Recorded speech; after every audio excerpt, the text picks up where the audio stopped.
The main stage of the Riverside Music Festival shimmered like a galaxy. Thousands of multicolored LED lights dazzled giant silk banners fluttered in the breeze, and at the center of that musical cosmos stood a gleaming black Steinway Grand D piano. It wasn't just an instrument, it was a king awaiting his crown. To those destined to be there, it was a symbol of fame. To people like the young boy, Ethan Carter, it was a distant dream, an untouchable star. Ethan didn't belong there.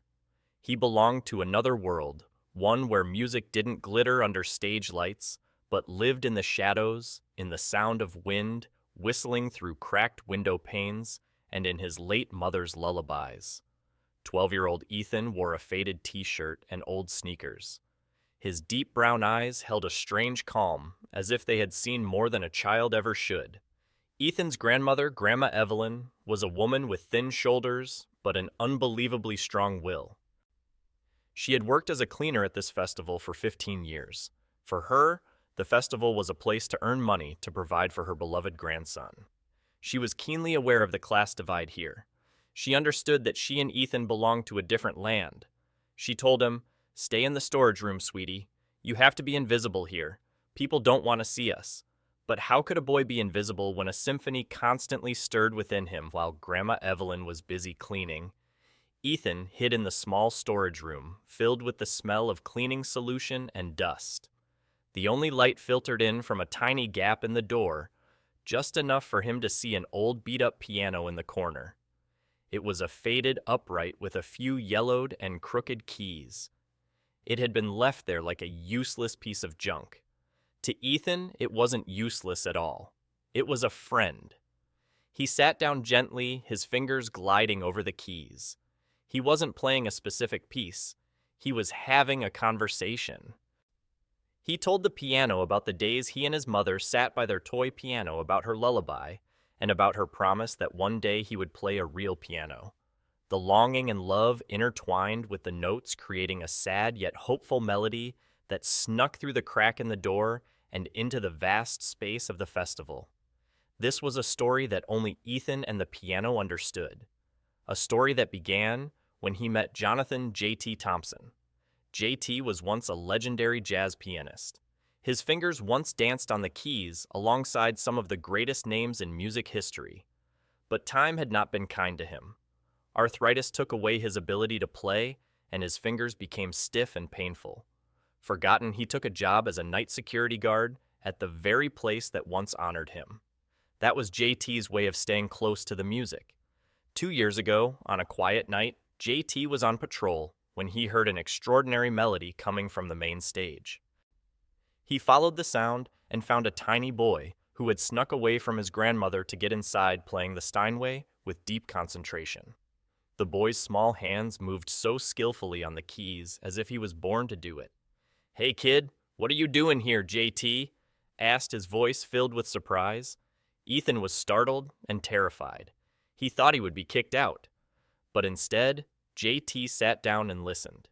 He knew instantly this boy didn't just have talent, he had a musical soul. Ethan was self-taught, but he didn't just imitate. He transformed notes into emotion. From that night on, a secret mentorship began. JT taught Ethan not only technique, but also the philosophy of music. "Music isn't just notes," JT often said. "It's the story of your life. Every note is a word. When you put them together, tell a real story." JT passed on everything he knew to Ethan, from how to feel the rhythm of jazz and the complexity of classical music to how to tell a story with sound. JT found his heir, and Ethan found a teacher, a spiritual father. Back in the present at the Riverside Music Festival, the pressure was heavy on the band, the Obsidian Echo.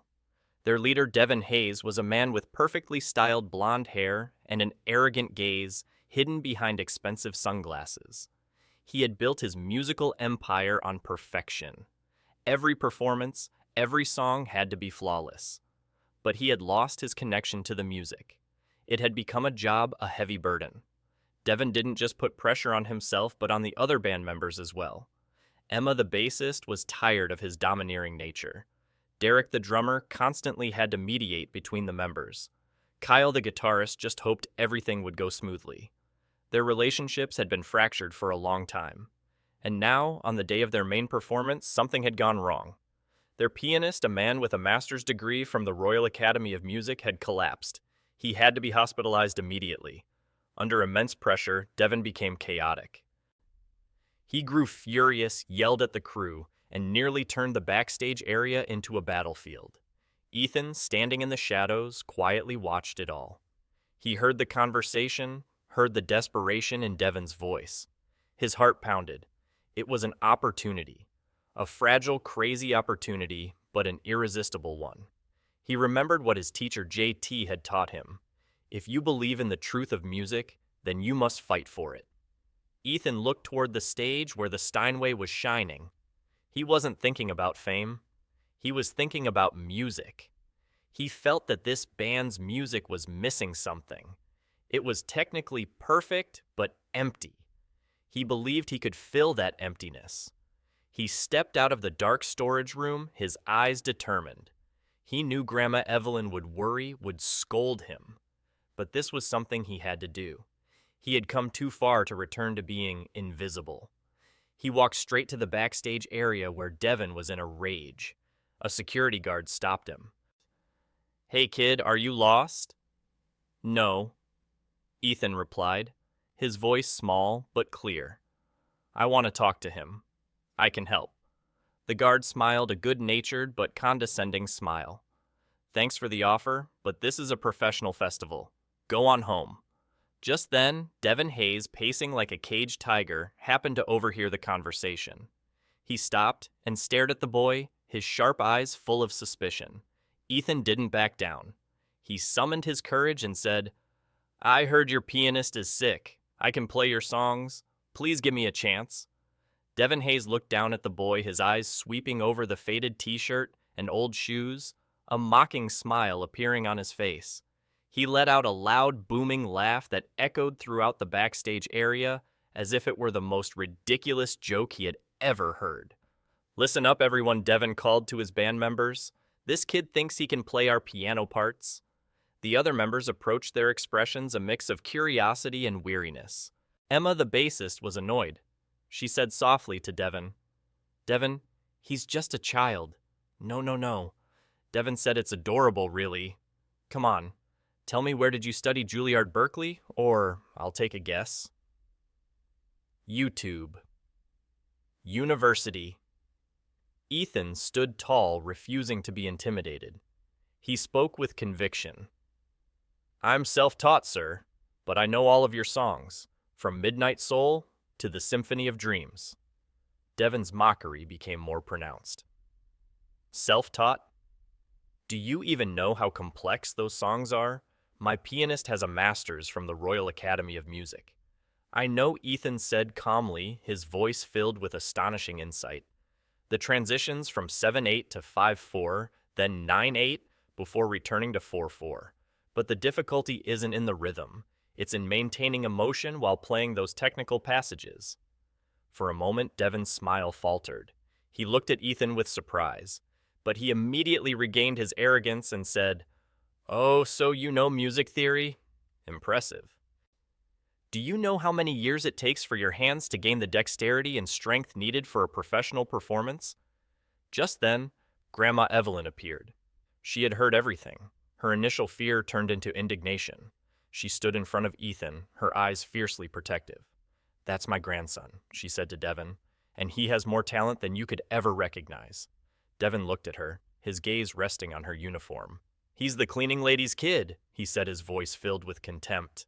"What a ridiculous joke." The words were like a slap in the face to Grandma Evelyn and all the other silent workers. Devin continued, his voice ringing across the backstage area. "Look at him. He thinks he can play with professionals. He's just a poor kid looking for attention." In that moment, Grandma Evelyn seemed to grow taller. "He is a genius," she said, her voice full of conviction. "And your world is too small to see it." The words enraged Devin.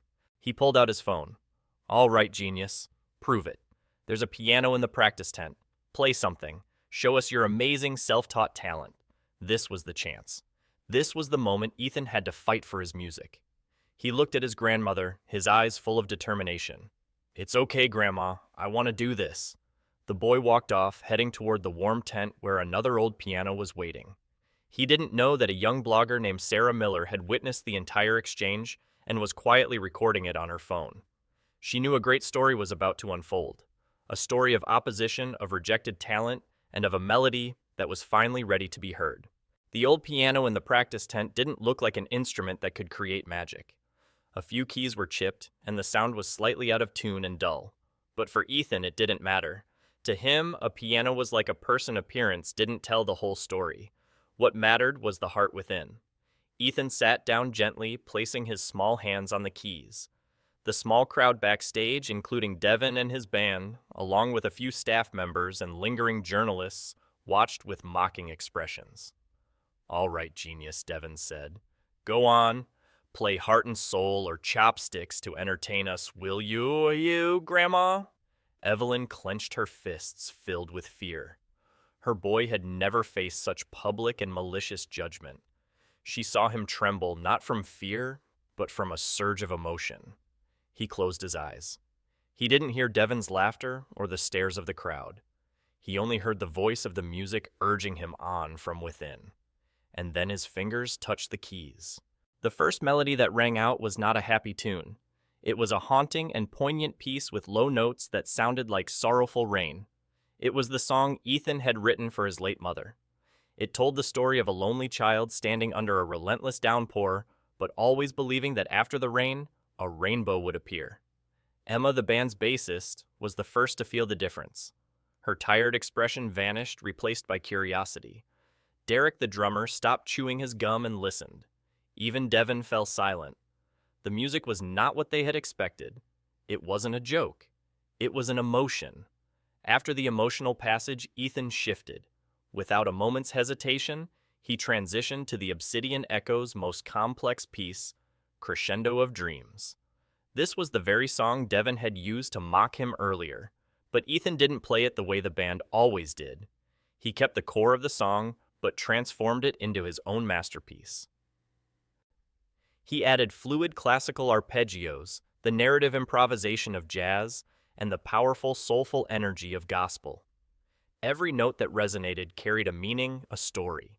Ethan's hands moved over the keys with an unexpected mastery, creating sounds no one would have thought a boy could produce. He closed his eyes, his entire body swaying with the melody, completely lost in the world of music. His face was not that of someone trying to prove a point, but of someone living in the moment telling a story. The entire tent fell silent. Not a single person dared to make a sound. Emma's eyes widened, astonished by the way Ethan's small fingers glided across the keys. Derek raised his hand to cover his mouth. Kyle, the guitarist, had pulled out his phone to record, but now he put it down, having forgotten its existence. Devin, the man who believed in perfection, suddenly felt an odd discomfort. The boy's music wasn't technically perfect. It had a few minor flaws, but it had something his band's music lacked: a soul. Ethan ended the song with an emotional solo, with soaring notes that echoed a dream. When the final note faded, the silence was suffocating. Just then, Devin broke the silence with a dry clap. "Wonderful," he said, his voice strained, a rather cute imitation. But playing alone in a tent and performing in front of 20,000 people are two completely different things. You would freeze on that stage. Ethan opened his eyes. He looked straight at Devin. "I won't freeze," he said, his voice calm. "Music doesn't depend on the size of the crowd. It depends on the truth inside every note." Truth. Devin scoffed. "Where did you learn that philosophy from, a fortune cookie?" He turned to his band and said, "Let's go. We're wasting time. Connor will be fine. He has to perform." But at that moment, Victoria Chen, the festival director, appeared. Her expression was serious. "Devin, I have bad news. Connor has been taken to the hospital. Severe dehydration. He can't perform tonight." Devin yelled, "Then we'll perform without a piano, without a piano?" Victoria raised an eyebrow. "All of your songs are built on the piano. Tickets were sold with the promise of a full band." During this, Ethan stood quietly by the piano, his grandmother's hand on his shoulder. He felt the chaos in the air. Finally he spoke. "I'm still here. I can still help." Devin's arrogance flared up. He looked at Ethan. "All right, kid. You want to humiliate yourself? Fine. Play the opening of Silver Lining, note for note. If you can do it, I'll consider it." It was a trap. Silver Lining had a complex, almost impossible intro for a non-professional. Even their pianist took months to master it. But Ethan didn't flinch. He sat down, took a deep breath, and his fingers flew across the keys. The intro of Silver Lining began. Perfect. Every note, every rhythm was as precise as the original recording. What's more, he added an emotion that the band had never been able to achieve. When the last note rang out, silence fell once again. Even Devin couldn't say a word. The truth was too obvious. This 12-year-old boy from another world had played their most difficult piece perfectly. But Devin wasn't ready to give up. "That's just imitation," he said, his voice cold. "Anyone can copy a recording. Performing isn't just about getting the notes right. It's about professionalism. Image." He stared at Ethan's old sneakers and faded t-shirt. "You think our sponsors want to see this on stage? You think the people who paid $50,000 for a table here want to watch a kid in old clothes perform?" Just then, a wealthy couple, Mr. and Mrs. Whitmore, appeared. They were one of the festival's biggest sponsors. Devin immediately changed his demeanor, becoming polite and affable. "Nothing, Charles. Just a small interruption. This kid thinks he can replace Connor." Mr. Whitmore scoffed. "Good heavens, Devin. Are you kidding? The Obsidian Echo with some random kid on piano? The festival's reputation would be ruined." Devin, encouraged, turned back to Ethan, his voice raised for everyone to hear. "See, kid? This isn't about you being able to play a few notes. This is about standards, excellence, class, things you clearly don't understand." Ethan felt Grandma Evelyn's hand tighten on his shoulder. He felt her anger, but he in that moment found a new strength. "You're right," Ethan said, and a triumphant smile flashed across Devin's face. But Ethan continued, his voice full of maturity. "I don't understand why music only belongs to people who can pay $50,000 for a table. I don't understand why talent only counts when it comes with expensive clothes and the right address." He looked straight at Devin, his eyes fearless. "And most of all, I don't understand why you're so afraid to let people hear me play." A gasp echoed through the crowd. A few people took out their phones to record. Devin grew furious. "Afraid, afraid, you arrogant little brat. He's right." Emma, the bassist, spoke up suddenly. "You are afraid, Devin.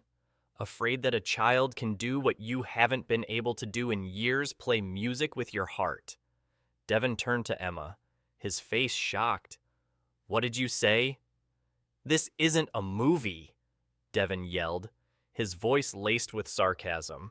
"This is real life, and in real life, people like you aren't allowed on stages like this. Never." A few people in the crowd supported Devin. "That's right. Know your place." Mr. and Mrs. Whitmore nodded in agreement. Devin turned to the security guard. "Get him and his grandmother out of here. They aren't supposed to be here." Grandma Evelyn, with the courage of a mother protecting her child, stepped forward. "You can call anyone you want, Mr. Hayes. But my grandson has more talent than you could ever recognize because you are too blind with privilege to see it." She took Ethan's hand. "Let's go, son. We're going home." But Ethan didn't move. He looked at Devin one last time. "You're not protecting anyone. You're just afraid. Afraid that if people hear me play, they'll realize that talent doesn't care about money or status. And a kid like me can do something you can't make people feel the music, not just hear it." Just as Devin was about to reply, a voice rang out from the crowd. "Let the boy play." After that, "Let him play," became a chant that was being yelled. But Devin ignored it all. He gave a cold smile. "Run along. And next time, if you want to play the piano, buy your own, instead of sneaking around and using what doesn't belong to you." Ethan and Grandma Evelyn turned to leave, carrying with them hurt and disappointment. But they didn't know that dozens of phones had recorded the entire incident. And more importantly, Sarah Miller, the young blogger, was ready to turn this event into a story that would shake the world of music. The 3.5-minute video Sarah Miller posted on her blog account had a simple yet powerful caption. Watch this 12-year-old boy get humiliated by a rock star for daring to play music with his heart. Let Marcus play. She had no idea that a single caption and an authentic video would be enough to ignite a global storm. Within 1 hour, the video had tens of thousands of views. Within 2 hours, that number was in the hundreds of thousands. By the time the Obsidian Echo was set to take the stage, the number had reached millions. Major news outlets around the world started reposting the video.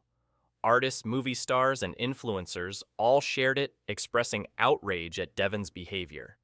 The hashtag #LetMarcusPlay wasn't just a trend. It became a movement. People began posting their own stories of being underestimated and rejected because of their background or appearance. Ethan became a symbol of rejected dreams. In his dressing room, Devon Hayes was watching his own performance on his phone. He didn't see a confident rock star, but a pathetic bully.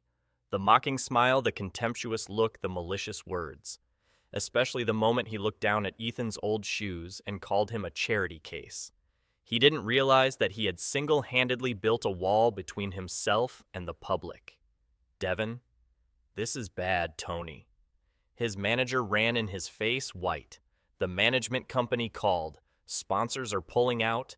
Our streams on Spotify and Apple Music are plummeting. Another hashtag is trending. Richard is racist. I'm not a racist, Devon yelled. This has nothing to do with race. He isn't a professional, Devon. Look at that video. Emma, the bassist, said, her voice cold. You, a wealthy white man, publicly humiliating a black boy.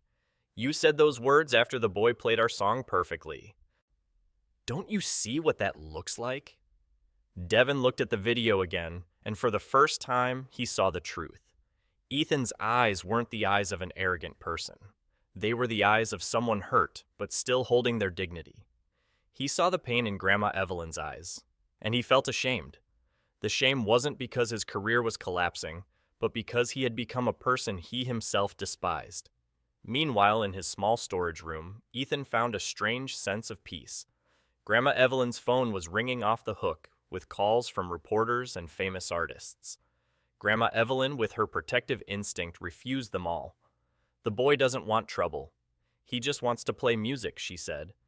But Ethan didn't care about the chaotic world outside. He sat on the old chair, a notebook of musical notes in his hand. He was composing. His music now wasn't anger or hurt. It started with sad notes, but gradually it transformed into a melody full of hope and resilience. He wanted to write a piece dedicated to his teacher, J.T. Thompson, to let him know he hadn't given up. What are you writing? Sweetie Grandma Evelyn asked, sitting next to him. A piece for J.T.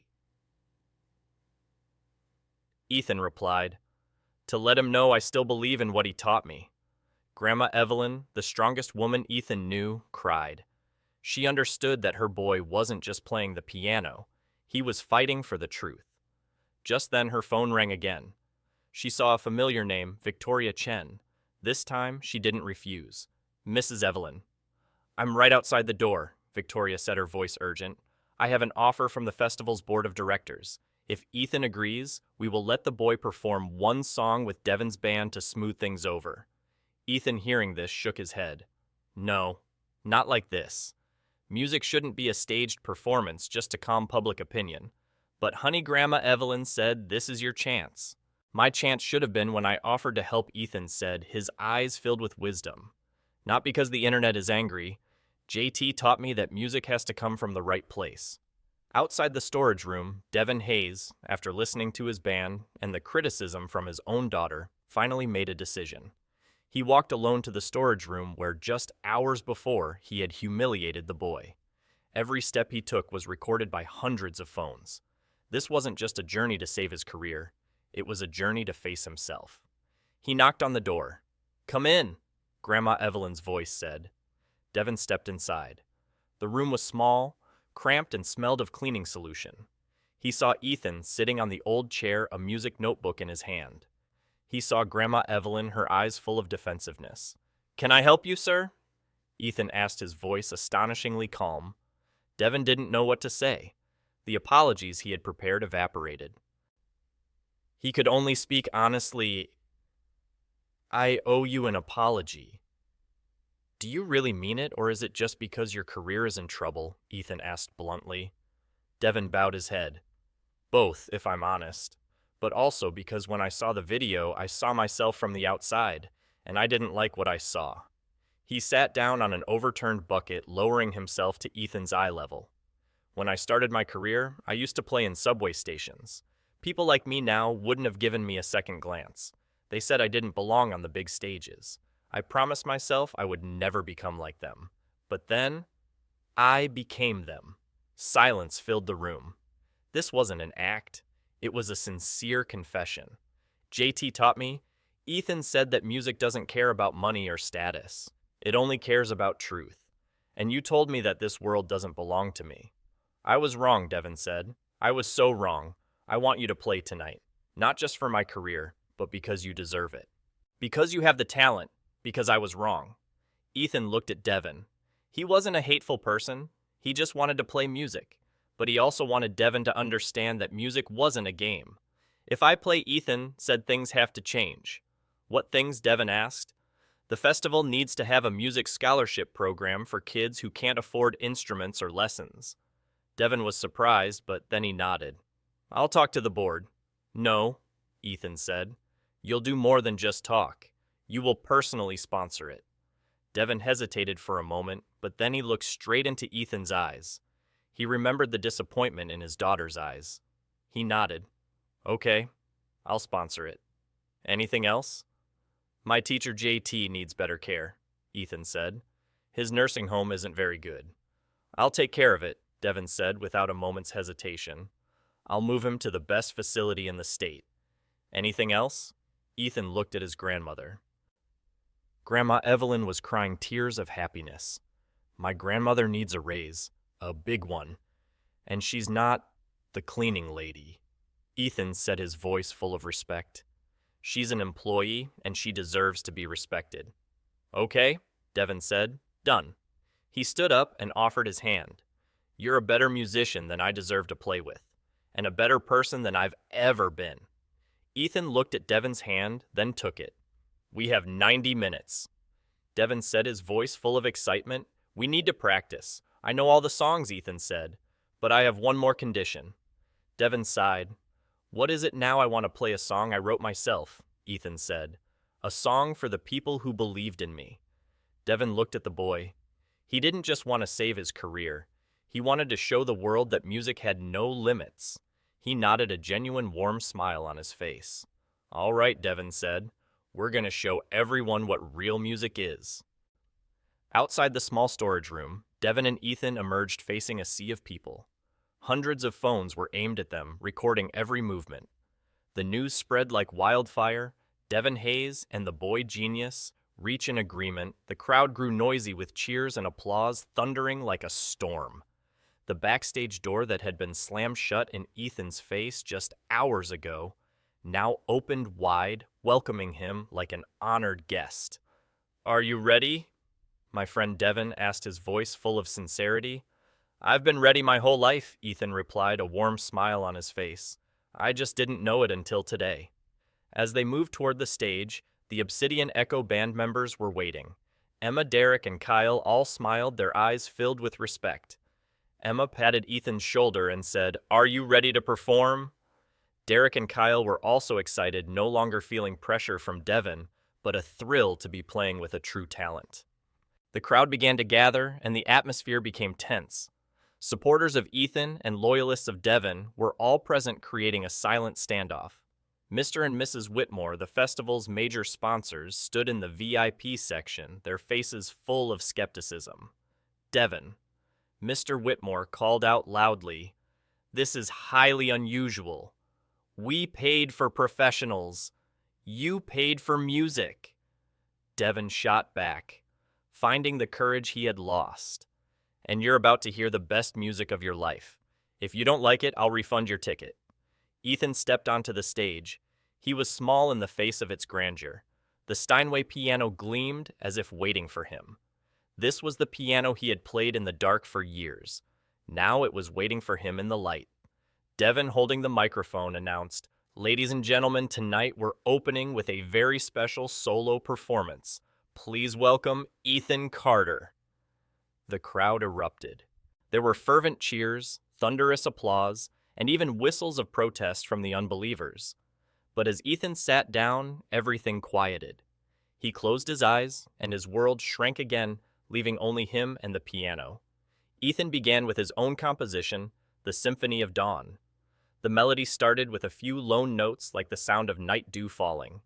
It told the story of lonely nights practicing in the storage room of dismissive words of hurt. But then the music grew stronger, like the dawn slowly breaking. The notes intertwined, forming a symphony of hope and triumph. The crowd, which had been noisy at first, was now completely silent. 20,000 people held their breath listening to a boy's story through every note. Then Ethan transitioned to a special version of the Symphony of Dreams. He didn't need the band. His left hand took on the roles of bass and drums, and his right hand handled the guitar and melody. He even hummed the vocal lines in the key sections, making the song feel complete. From backstage, the Obsidian Echo stood watching, completely astounded. "He's playing all of our parts," Derek whispered by himself. After that, Ethan performed a song dedicated to his grandmother, a cheerful gospel-infused melody that expressed his boundless gratitude and love. From the wings, Grandma Evelyn couldn't stop crying. Ethan played for 30 minutes, but no one wanted it to end. He played jazz, classical, and pop, but all with his own unique style, his own distinct soul. Then he did something unprecedented. He asked for the stage lights to be turned up. "I want to see all of you," he said to the crowd. "This isn't about me. This is about us." He began to play the timeless classic Lean on Me and invited the audience to sing along. Tens of thousands of voices joined together, transcending all social barriers. Devin, standing backstage, sang along, too, tears streaming down his cheeks. He had almost prevented this wonderful moment from happening. After finishing his solo performance, Ethan said, "Thank you all for listening. And now, please welcome the Obsidian Echo to the stage." Devin ran onto the stage. "No, Ethan, stay. Play with us," the crowd cheered. Ethan returned to the piano. From that moment on, a brand new band was born. Their music was no longer technically perfect, but soulless. It became a story, a dialogue between Devin and Ethan. In the final performance, a 9-minute masterpiece titled "When the Dawn Breaks," Ethan did something legendary. He began to incorporate melodies from the crowd into his song, a lullaby from a mother, a gospel tune from an old man, a pop song from a teenager. He turned the entire audience into one giant symphony. Devin stood there with nothing to sing, feeling a deep sense of admiration. When the final note rang out, a sacred silence enveloped the space. Then the crowd erupted with endless reverberating applause. Isabella Cruz, a jazz legend, walked onto the stage and kissed Ethan's forehead. "In my 60 years of playing music," she said, "I have never experienced anything like this. Ethan Thompson, you are not the future of music. You are the present." Mr. and Mrs. Whitmore, with tears on their cheeks, stood up and announced they would provide a permanent endowment for Ethan's music fund. Finally, Devin Hayes stepped forward. "Ethan Thompson taught me a lesson," he said, his voice trembling. "Music doesn't care who you are or where you come from. It cares about what you have to say and if you're brave enough to say it. Ethan, would you like to join our band to compose, record, and tour with us?" The world held its breath. Ethan looked at his grandmother, who was smiling and nodding. He looked at the band, who were now his friends. He looked at the audience, who were waiting for his answer. "I'm only 12, Ethan said, causing a huge laugh. "I still have school and homework. But if we can work it out, and if we use this platform to help other kids, then yes, I will." That evening became a grand musical celebration. Social barriers were broken down. The wealthy danced with the common people. The love of music united them all. When the show ended, Ethan stood at the center of the stage surrounded by professional musicians who now considered him a colleague. But for Ethan, the most beautiful moment was when he looked to the wings and saw Grandma Evelyn standing beside the security guard, James. They were smiling. He had kept his promise to them, to his teacher, and to himself. And this is the end of our story. An ending, not just about victory, but about forgiveness, hope, and the transformative power of music. I hope this story brought you wonderful emotions.